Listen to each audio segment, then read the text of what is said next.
It might look like an ordinary pub, but this building has a secret history. This was originally the old building, but it's changed such a lot. For over a century, the changing faces of this shopfront have told the tale of all our high streets.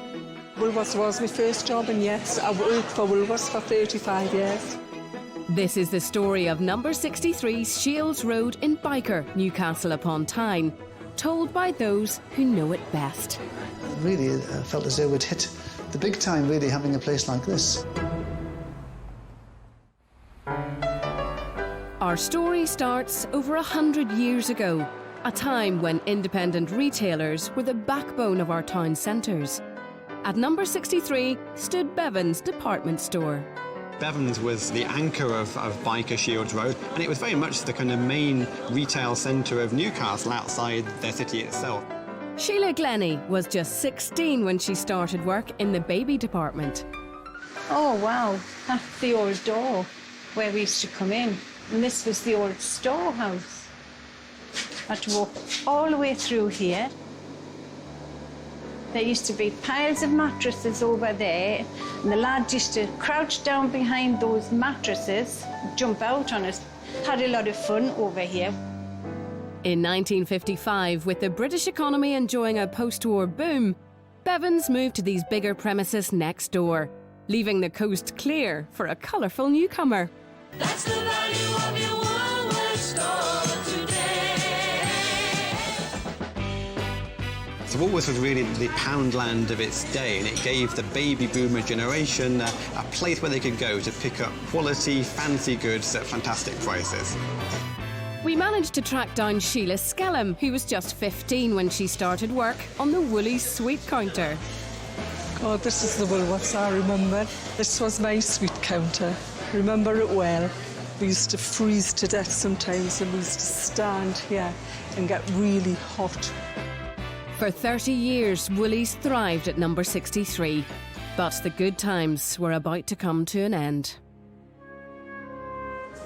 In Byker, the last of the big industry on the river closed down in the 1980s under Margaret Thatcher, and that took the heart out of a place like this, and it meant that people who lived locally didn't always even have the money to spend at Woolworths.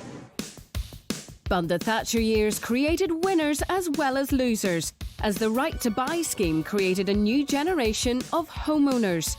And so it was that in 1985, Woolies made way for the new darling of the British High Street, the DIY store. Local businessman Fred Fagg was quick to spot the new opportunity. The advert for our opening, a monster decorating store, it was described as an Aladdin's cave of colour and design, which it really was. Stores like Decorflair were a fixture of high streets up and down the country in the 80s and 90s, but by then, big name DIY sheds had mopped up a lot of the spend. Fred held firm against the out-of-town stores for over 20 years, but in 2011, with the economy again in freefall, Decorflair bowed to the inevitable.